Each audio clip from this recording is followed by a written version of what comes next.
तो ये केस है स्पेन का। स्पेन में एक जगह है मैड्रिड। मैड्रिड का ये केस है। लड़की का नाम, जिस लड़की की ये कहानी है उसका नाम है स्टेफेनिया। स्टेफेनिया की कहानी है।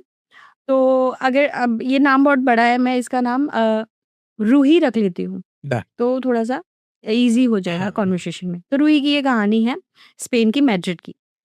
ये रियल इंसिडेंट है। वेलकेस केस के नाम से आप इसको कहीं पे भी सर्च कर सकते हैं। ये वीजा बोर्ड का रियल इंसिडेंट है, जो कि पुलिस की फाइलों में पहला ऐसा केस है जिसको पुलिस ने बोला हुआ है कि this is not a normal case, this is a paranormal case. अब पूरी कहानी सस्पेंस में खराब नहीं करूंगी, आगे जाके आपको पता चलेगा। ओके। तो हम स्टार्ट करते हैं। ये कहानी है स्पेन की, जैसे कि मैंने आपको बताया। एक खुशहाल फैमिली, फादर, मदर, एक बेटी जो स्कूल जाती थी। अब जब वो स्कूल जाती थी तो वहाँ पे क्या हुआ, उसकी एक फ्रेंड थी। हुँ। उसका बॉयफ्रेंड मर गया। अब वो बहुत परेशान, वो उसकी फ्रेंड थी तो वो भी परेशान। हुँ। उन्होंने डिसाइड किया कि उसकी रूह से बात करेंगे, उसके बॉयफ्रेंड की रूह से बात करेंगे। हुँ। और उन्होंने कहा ठीक है। उन्होंने कहीं से ये वीजा बोर्ड ले लिया, हुँ। निकाल लिया। स्कूल के, कॉलेज के बेसमेंट में जाके उन्होंने वो पूरा प्रॉपर सेटअप लगाया जो वीजा बोर्ड खेलने के लिए लगाते हैं। उन्होंने कहीं से पता कर लिया होगा कैसे करते हैं इसको, और वहाँ पे प्रॉपर एक सेटअप लगाया। हुँ। ठीक है। और सेटअप लगा के वहाँ पे उसको वही चैंट करना शुरू कर दिया। कहीं से उनकी एक टीचर आई और उन्होंने देखा कि वो नहीं है, क्लास चल रही है वो, पर वो बच्चियां गायब है। हुँ। तो वो आई, उन्होंने देखा, उन्होंने उसको, मतलब उनका सेशन चलना शुरू हो गया था और उन्होंने इंटरप्ट किया, गेट खोला हुँ। और वो जो वीजा बोर्ड था उठाया और उसको जमीन में मार दिया। अब यहाँ पे आप सब कहेंगे कि यहाँ पे फिर प्रॉब्लम किसके साथ होनी चाहिए? टीचर के साथ। टीचर के साथ क्यों होगी? प्रॉब्लम हमेशा उसी के साथ होती है जो वीजा बोर्ड शुरू करता है। जिसने फेंका उसका कुछ नहीं। वीजा बोर्ड शुरू किसने किया था? बुलाया किसने था? रूही ने। रूही ने बुलाया, वीजा बोर्ड फेंका उनकी टीचर्स ने, सुनाया उन बच्चों को, जो भी किया। 2 मिनट के अंदर उस वीजा बोर्ड से एक ब्लैक कलर का स्मोक निकलता है। हुँ। और वो जब स्मोक निकलता है ना, तो वो स्मोक निकलते-निकलते रूही के नाक से बॉडी के अंदर चले जाता है, इन्हेल कर लेती है वो। हुँ। और सब वहाँ पे खत्म हो जाता है, वो बेहोश हो जाती है वहाँ पे। उसके बाद वो बेहोश हो जाती है। उसको हॉस्पिटल ले जाया जाता है, ठीक है। उसके बाद उसको घर ले जाया जाता है। उसके बाद तुरंत से उसकी तबीयत खराब होनी शुरू हो जाती है बच्ची की। वो अलग-अलग हरकतें करने लगती है, स्क्रैच करने लगती है दीवारों पे, अलग-अलग तरीके से दीवारों पे चढ़ने की कोशिश कर रही है। कभी कुछ फेंक रही है, कभी कुछ कर रही है। मतलब वही हॉरर इंसिडेंट उसके साथ शुरू हो जाते हैं। हुँ। बीच-बीच में उसकी माँ उसके पास आती थी तो वो कहती थी कि मुझे 2 ब्लैक शैडोज़ हैं जो दिखती हैं। शैडोज़, ओनली शैडोज़ दिखती हैं रात के समय में। हुँ। जो कि उसको बोलती हैं कि हमारे साथ चलो, उनकी लैंग्वेज में। जैसे भी, क्योंकि ये फॉरेन कंट्री का केस है। तो उसने बताया कि उसके साथ ऐसा होने लगा है। बहुत ज़्यादा ऐसा ही उसके संग होने लगा और वो बच्ची मर गई। हुँ। अब तक तो ये फिर भी ठीक था। अब जो रियल हॉरर शुरू होता है इसके बाद से शुरू होता है। ओके। उस बच्चे को दफना दिया जाता है। उसके बाद उसका फ़ोटो और उसकी सारी सब चीज़ें लेके उसके रूम को वहाँ पे लॉक कर दिया जाता है। उसके मम्मी-पापा उसको लॉक कर देते हैं क्योंकि वो ये चाहते हैं कि अपने बच्चे से प्यार करते थे तो कि सब उसका रूम ऐसे ही रहे हमेशा। हुँ। हुँ। रूम लॉक कर देते हैं और जैसे ही वो उस रूम को 2-3 दिन बाद खोलते हैं, उसमें एक उसका फ़ोटो, जीसस क्राइस्ट का फ़ोटो हुँ। और बेड था, सब कुछ चीज़ें थी। 3 दिन 4 दिन बाद या हफ्ते बाद गेट खोला क्लीनिंग के लिए। बेड से बेडशीट उधर पड़ी है, उसका फ़ोटो ज़मीन पे पड़ा है, जीसस क्राइस्ट का फ़ोटो टेढ़ा हुआ हुआ है हुँ। और सारी चीज़ें इधर-उधर टूटी हुई पड़ी हैं। फर्स्ट टाइम ये हुआ। पहली बार उन्होंने सोचा कि शायद खिड़की से, विंडो से कोई आ गया है और उसने ये सब कर दिया है, हुँ। जाने दिया। उन्होंने सब ठीक-ठाक किया और फिर से उसको लॉक कर दिया, खिड़की बंद कर दी। खिड़की को बिल्कुल लॉक कर दिया, मतलब बिल्कुल सील करा दिया उसको, ये खुल ही ना पाए। खुल ही ना पाए।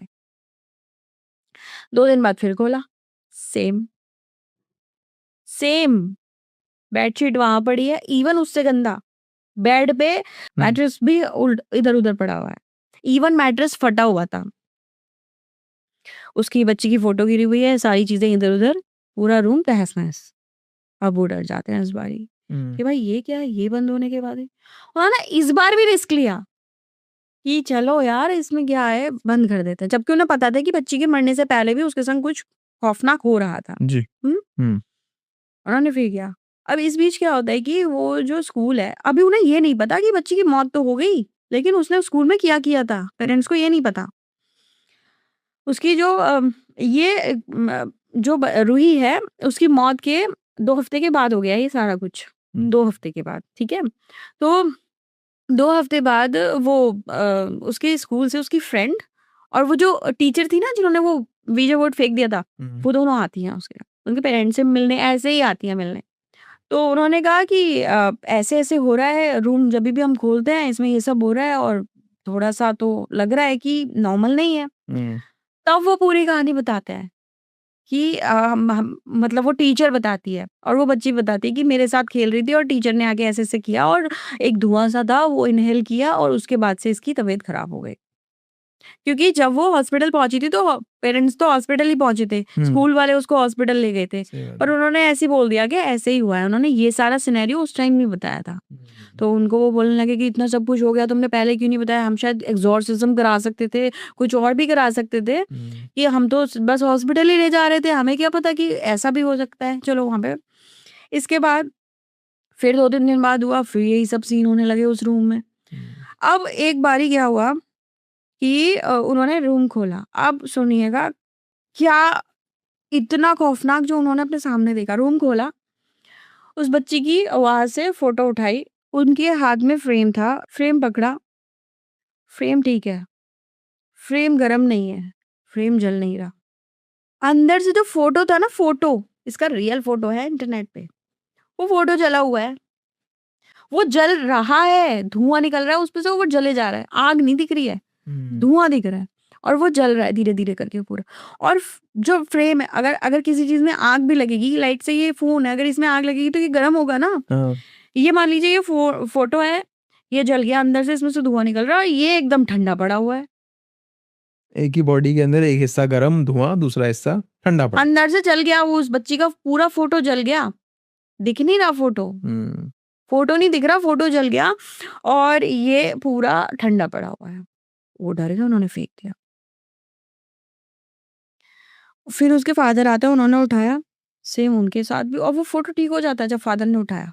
माँ डर गई, पापा नहीं आए थे, मम्मा आई थी। मम्मा डर गई, उन्होंने फेंक दिया, फिर फादर आते क्या हुआ, उन्होंने उठाया, उनके हाथ में तक फ़ोटो ठीक था, फिर उनके हाथ में आते ही सेम उनके साथ भी यही हुआ। अब वो दोनों डर गए। अब उन्होंने किया इसके बाद पुलिस को कॉल कि एक बारी पुलिस को बुलाते हैं। प्रीस्ट वगैरह तो बुलाए बाद में थे इसके बाद, उन्होंने पुलिस को बुलाया। कि हमारे घर में ये सब हो रहा है, हमें समझ में नहीं आ रहा है, ये हॉरर है या ये सब है। अब पुलिस अब अगर हम पुलिस की बात करेंगे, तो क्या वो इन सब चीज़ों को मानती है? नहीं, कोई भी नहीं मानता। उन्होंने अपनी वो सब शुरू कर दी तहकीकात जो भी करते हैं कि भाई ये चेक करो, वो चेक करो, फलाना चेक करो। उनके सामने वो बेड पे से बेडशीट ऐसे उड़ने लगी। बाप रे! पुलिस के सामने ये सब रिकॉर्डेड है, ये सब आप गूगल पे जाके ये सारा केस रिकॉर्ड है। वो बेडशीट उड़ने लगी और रूम में इतनी सब हलचल होने लगी, वही सब इधर से उधर चीज़ें और वो जीसस क्राइस्ट का फ़ोटो गिर जाना, ये सब हो जाना। इतना भयंकर उस रूम में ये सब होने लगा। 4-5 चेक करने के बाद 4-5 बार पूरी वो सब करने के बाद पुलिस ने इस केस को बोल दिया, पीछे हट गई पुलिस। ये सब जो हो रहा है ना, ये सब नॉर्मल नहीं है, हम किससे लड़ें? हम किसके खिलाफ रिपोर्ट लिखें? आप ये तो बताओ। कोई बंदा होता तो उसके खिलाफ रिपोर्ट लिखते ना, यहाँ सब कुछ पूरा रूम सील है, इसके अंदर आ कौन रहा है? और हमारे सामने चीज़ें इधर से उधर हो रही है। हमें तो कोई दिख ही नहीं रहा, हम किसके खिलाफ रिपोर्ट लिखें? किसके खिलाफ एफआईआर दर्ज करें? उन्होंने बोल दिया कि यहाँ पे कुछ स ऐसा है जो नॉर्मल नहीं है। ये केस नॉर्मल नहीं है। हुँ। तो इस केस को उसके बाद फिर से उस गेट को बंद कर दिया गया। आज भी वो रूम बंद है और पुलिस की रिकॉर्ड्स में ये केस पैरानॉर्मल है।